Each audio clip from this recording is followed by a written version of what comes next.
The following message is a presentation of Legonier Ministries, home of the radio program Renewing Your Mind with R.C. Sproul.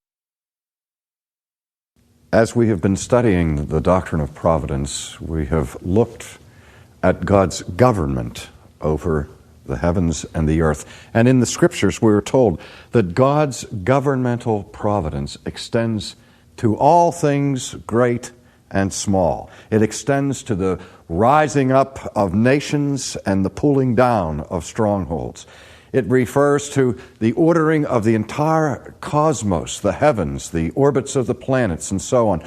But it also refers to the most tiny, apparently insignificant details of heaven and earth. We remember that Jesus said that it is by the providence of God that the lilies spin and are clothed in the fields, that it is by the providence of God that the very hairs on our head are numbered, and that God's providence extends to the smallest detail, to the end that, as Jesus said, every time a sparrow not just falls to the ground, but lands on the ground, God's eye is on that sparrow.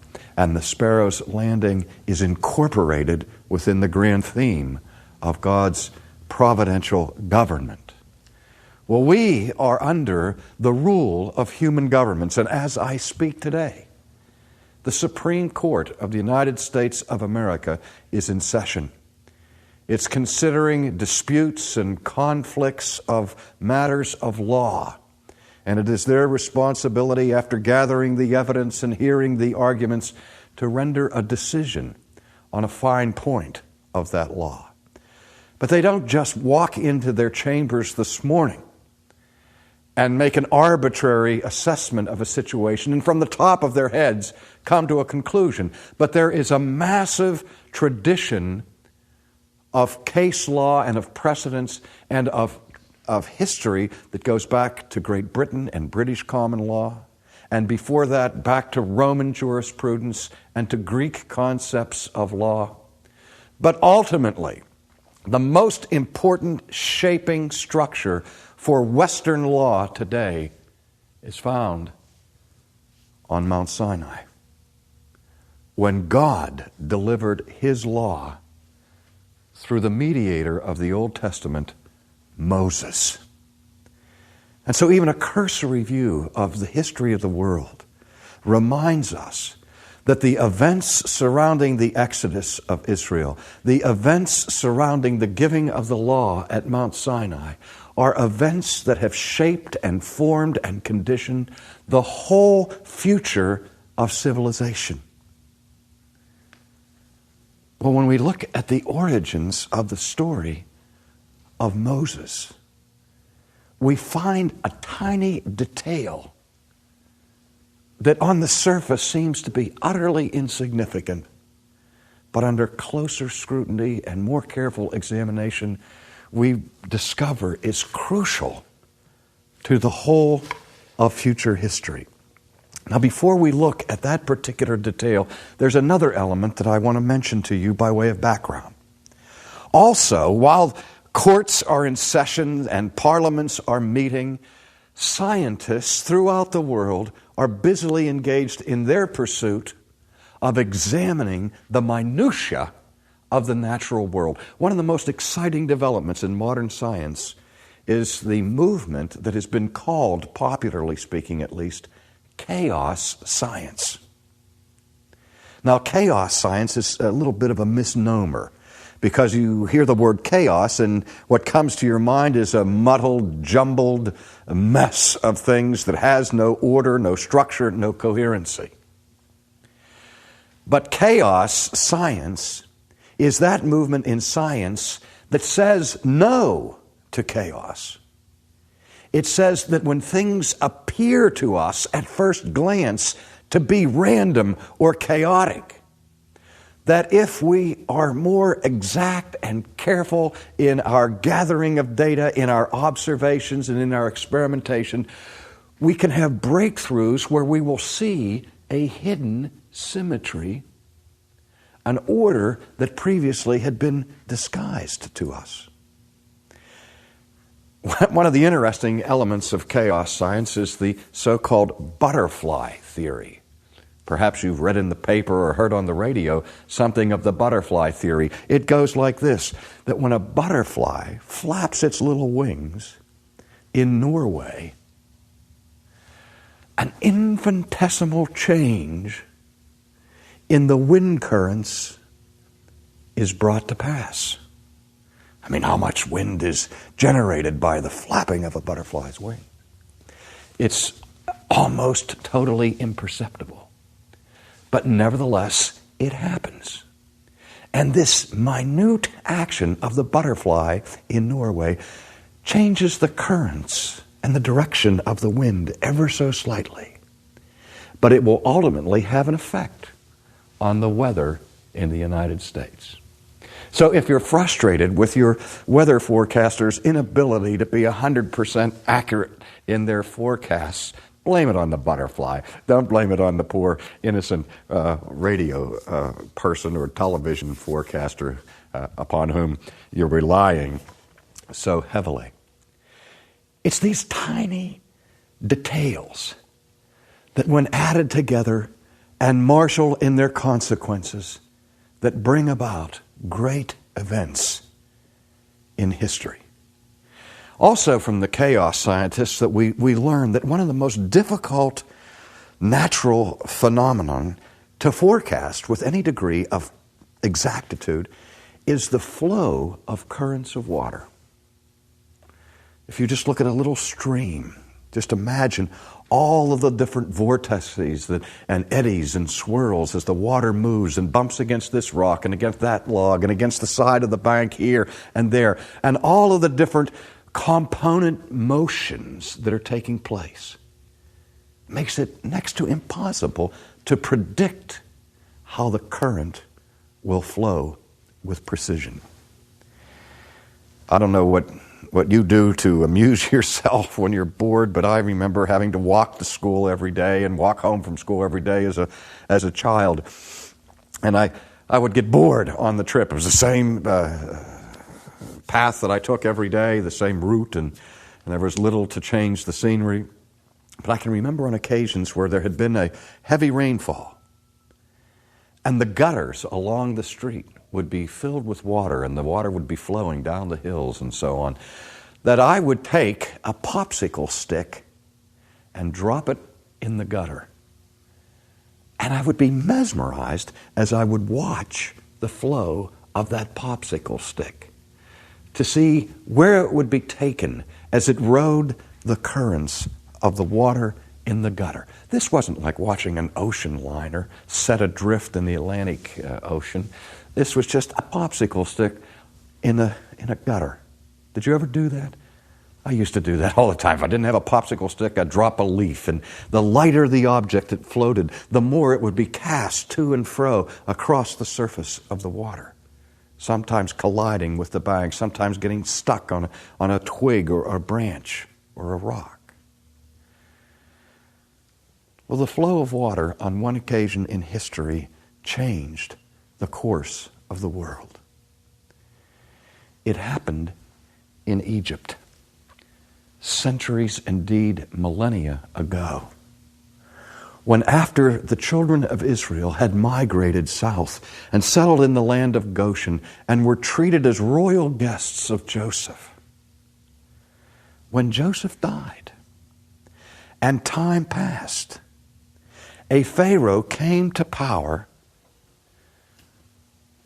who no longer remembered Joseph. And as time passed and the Jewish people began to proliferate and grow larger and larger, they had been enslaved by the Egyptian Pharaoh and forced in their labor to make bricks for the store cities of Pithom and Ramesses. But this Pharaoh who came to power became nervous because this slave group was getting bigger and bigger and stronger. He had more male workers than he needed to meet the quotas for building, and he was afraid of an insurrection, and he had every reason to fear an insurrection. And so he decided to reduce the size of this slave force, and issued a decree that every male child born among the Israelites would be executed. He allowed the female girls, the babies, to live. But the male babies had to be put to death. And so we read in the Scriptures, in verse 22 of chapter 1, that then Pharaoh commanded all of his people, saying, "Every son who is born you are to cast into the Nile, and every daughter you are to keep alive." Then chapter 2 of Exodus begins like this. "Now a man from the house of Levi went and married a daughter of Levi. And the woman conceived, and she bore a son. And when she saw that he was beautiful, she hid him for 3 months." Now those of you who are mothers, who have borne children of your own, know the unspeakable joy of looking into the face and into the eyes of your baby for the first time. And I can't conceive of anything more terrifying to a young mother than to have some official walk into the room and say, "Give me your baby so that I can execute it." Mothers will sacrifice their own lives to protect their young.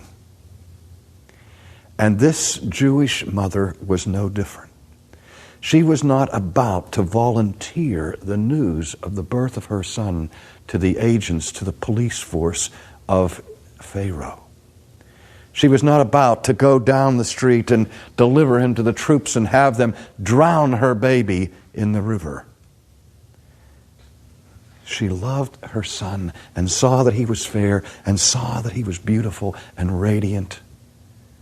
And so for 3 months, she lived in terror. She hid her son. When her son would cry at night, she would have to muffle the sounds of this baby, lest someone would overhear the crying and report her to the authorities. She feared every moment a knock at the door, the entrance of the troops, much like Jewish people feared during the nightmare of the Holocaust in World War II, that the Gestapo would come in the middle of the night and take away their children and put them into labor camps or concentration camps.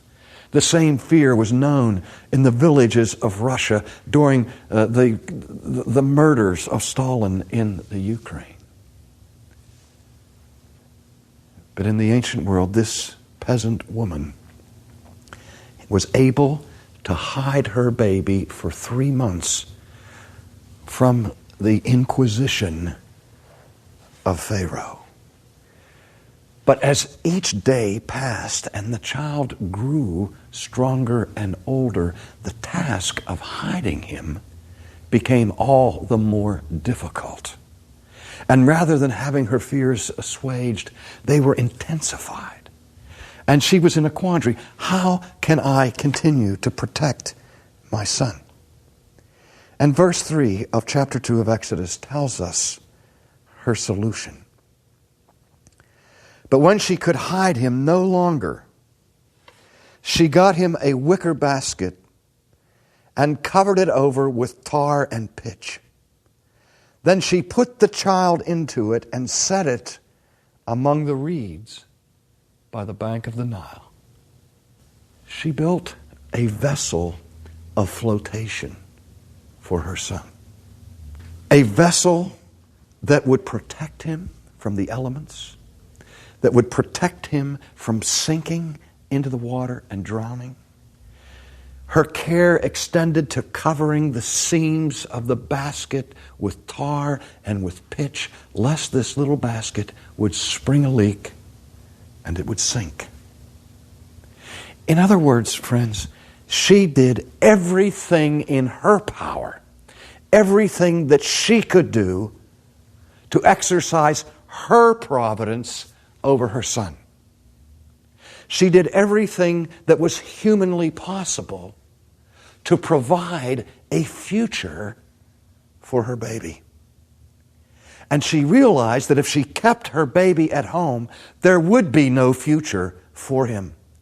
For it would be inevitable that he would be discovered and consequently executed. And there was no person that she knew to whom she could send the baby and entrust the survival and the future of her son to them. She had only one place to turn, and that was to the providence of God. And so doing everything humanly possible to secure the life of her baby, she tenderly placed her child in this basket and set it adrift amongst the reeds of the Nile River, exposing her baby's future, not to fortune, not to fate, not to the blind currents of the river, but she consigned her child to the care and to the providence of God. Because this peasant woman understood that the currents of the Nile were in the hands of the one who made the Nile in the first place. She gave up her child into the providential care of God. The child's older sister, we read, stood at a distance to find out what would happen to him. Interesting statement, isn't it? Tells us so much about the older sister. This was not just idle curiosity. You know how an older sister treats a baby brother. It's commonplace in the family that the older daughter begins to experience a kind of pre-motherhood when she is given the responsibility to watch over her little brother. I see it in my own house where my grandchildren live, where the eldest is a girl, and she's the one who babysits the two little boys. She's almost their mother. So this older sister, presumably, whose name was Miriam, watched from a distance. She couldn't get too close. She would give away the secret of the concealment of her brother. But she couldn't stay so far removed to not have any idea of the outcome of this drama. She stood at a distance and watched the flotation of this reed basket as it went down the currents of the Nile. And she watched at a distance. Why? To see what would happen. She was watching for the future outcome. She wanted to see what providence would do. Well, what happened? Verse 5 says, "Then the daughter of Pharaoh came down to bathe at the Nile with her maidens walking alongside the Nile, and she saw the basket among the reeds and sent her maid, and she brought it to her. And when she opened it, she saw the child, and behold, the boy was crying." Was it by chance that it was at that moment that the daughter of Pharaoh himself went to the riverside to bathe? And her eye caught upon this strange object moving on the currents, and she walked over to investigate, and she saw this basket. And in her curiosity, she lifted it up out of the water. She opened the basket, and to her utter astonishment, there was a 3-month-old baby crying. And her womanly instincts took over immediately. She stooped down and she picked up this baby and placed it upon her own chest. And we read in verse 6, "And she had pity on him." Now suddenly the decree to execute the infants was not an abstract thing, not hidden by the secret chambers of the womb, wherein 40 million infants have been slaughtered in America. But she saw a real living baby and had compassion. You know the rest of the story. The daughter of Pharaoh took this child for her own, brought him into the royal court, saw to it that he was educated and trained as a prince. And she gave him the name Moses, because she had drawn him out of the water.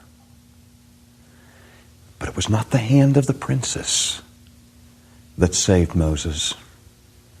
It was the invisible hand of providence. We've been looking at God's providential government of all things great and small in the universe. How that God keeps the planets in their orbits and cares for these beasts of the field and the birds of the air. But again, we mentioned in passing our Lord's teaching that the very hairs of your head are numbered. We may feel small and insignificant in this vast cosmos in which we live. But even with its vastness, and where we sense a feeling of remoteness and the very absence of God, not only is God alert and vigilant and alive, but He knows every detail about our lives. And He is sovereignly preserving our lives down to the last and to the smallest detail. He knows every hair that's on my head. And when I take a comb and comb my hair, every time I comb my hair and stand before the mirror and wet my hair and take a comb through it, I look down at that comb and there are strands of hair that are snarled and caught up there in the teeth of the comb. I've lost some more hair. God knows it. He keeps count. And He knows every detail and every concern that is yours in this world. For more information about Legonier Ministries, call 1-800-435-4343 or contact us on the web at ligonier.org. That's ligonier.org. Or write P.O. Box 54 7500, Orlando, Florida 32854.